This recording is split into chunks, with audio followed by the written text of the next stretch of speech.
할렐루야. 사랑하는 대강의 가족 여러분, 오늘 하루도 하나님의 말씀과 동행하는 삶이 되길 소망합니다. 오늘 함께 나눌 하나님의 말씀은 사도행전 22장 5절에서 9절 말씀입니다. 이에 대제사장과 모든 장로들이 내 증인이라. 또 내가 그들에게서 다메섹 형제들에게 가는 공문을 받아가지고 거기 있는 자들도 결박하여 예루살렘으로 끌어가다가 형벌받게 하려고 갔더니 가는 중 다메섹에 가까이 갔을 때에 오정쯤 되어 호련히 하늘로부터 큰 빛이 나를 둘러 비치매 내가 땅에 엎드러져 들으니 소리 있어 이르되 사울아 사울아 내가 왜 나를 박해하느냐 하시거늘 내가 대답하되 주님 누구시니까 하니 이르시되 나는 내가 박해하는 나사렛 예수라 하시더라. 나와 함께 있는 사람들이 빛은 보면서도 나에게 말씀하시는 이의 소리는 듣지 못하더라. 아멘. 이 사람이 하던 일을 갑자기 중지하거나 가던 길을 멈추고 다시 되돌아온다면 거기에는 그만한 이유와 배경이 있기 마련입니다. 이미 시작한 일이고 중간을 넘어 목적지에 다가가는데 도중에 하차한다면 거기에는 뭔가 문제가 생긴 것입니다. 예를 들어 몸에 병이 생겼다거나 아니면 집안에 큰 어려움이 터져서 모든 일을 중단해야 하는 경우도 생각해 볼 수 있을 겁니다. 그런데 여기 한 사람이 갑자기 엄청난 일을 당하고 완전히 다른 사람으로 변해버리는 사건이 있습니다. 일명 다메섹 도상에서 생긴 일입니다. 바울처럼 획기적으로 달라진 사람으로 어거스틴이라는 사람이 있습니다. 어거스틴이 주님을 영접하고 새 사람이 된 어느 날의 일입니다. 그가 길거리를 지나다가 옛날 자신의 정욕의 구렁텅이에 빠뜨렸던 한 여인과 마주치게 됩니다. 어거스틴이 가볍게 인사를 건네고 그냥 지나려 하자 그 여인이 다가와서 저를 모르십니까? 왜 모른 채 하고 지나가십니까? 바로 접니다. 라고 말합니다. 그때 어거스틴은 이렇게 말했다고 합니다. 이제 나는 더 이상 옛날의 내가 아닙니다. 그는 유명한 신학자가 되었습니다. 사람이 변하는 데는 두 가지 요인이 있습니다.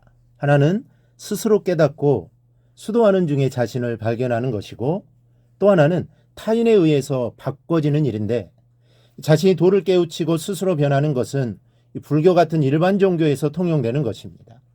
그러나 기독교는 변화의 출발점이 자신이 아닙니다. 바로 주님입니다. 여기에 대단히 깊은 의미가 있습니다. 그런 의미에서 바울은 지금 상상할 수 없는 일을 만났습니다. 그대로 내버려 두어서는 안 되겠다고 하는 주님의 강한 손길이 바울을 붙잡은 것입니다. 이 성경에 소명에 대한 이야기가 많이 나옵니다. 창세기 아브라함을 부르시는 장면이 그렇고 또 출애굽기 3장은 모세의 소명장입니다. 사무엘상 3장은 사무엘이 하나님의 부르심을 받은 장면이 기록되어 있는데 이때 사무엘은 3번씩이나 부르시는 하나님의 음성을 들었습니다. 하나님의 이 모든 부르심에는 반드시 하나님의 깊은 섭리가 있고 계획이 들어 있습니다. 우리를 부르심에도 마찬가지입니다.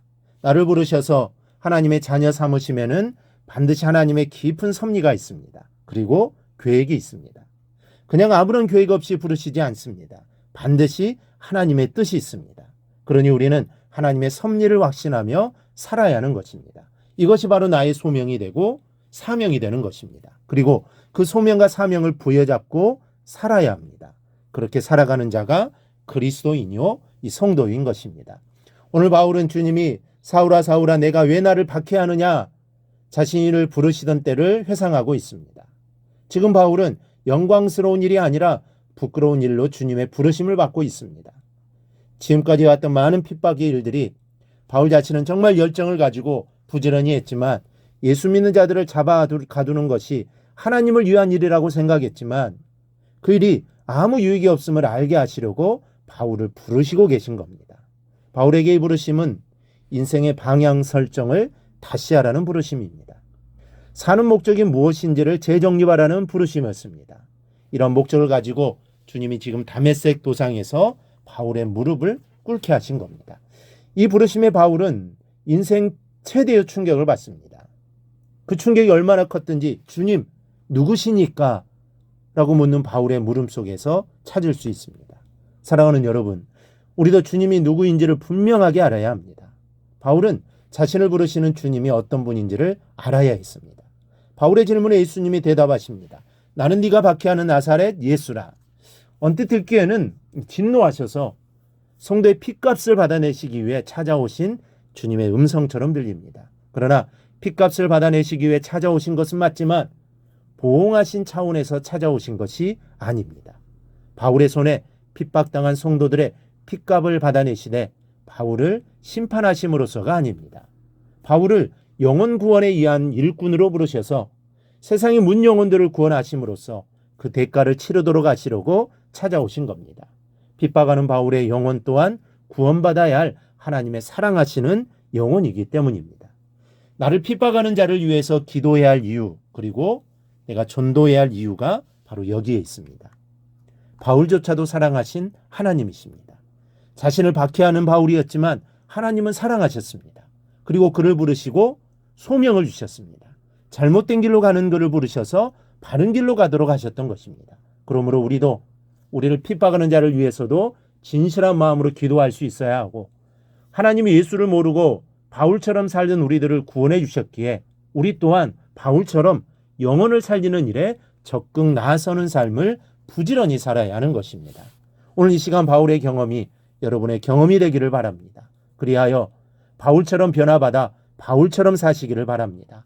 하나님이 나에게 주신 소명을 붙잡고 살아가기를 바랍니다. 그리하여 하나님의 기쁨이 꼭 되고 주의 일에 충성하는 성도들이 되시기를 주님의 이름으로 축원합니다. 오늘 묵상한 말씀을 굳게 잡고 삶으로 실천하며 살아내는 대강의 모든 성도들이 되기를 축복합니다.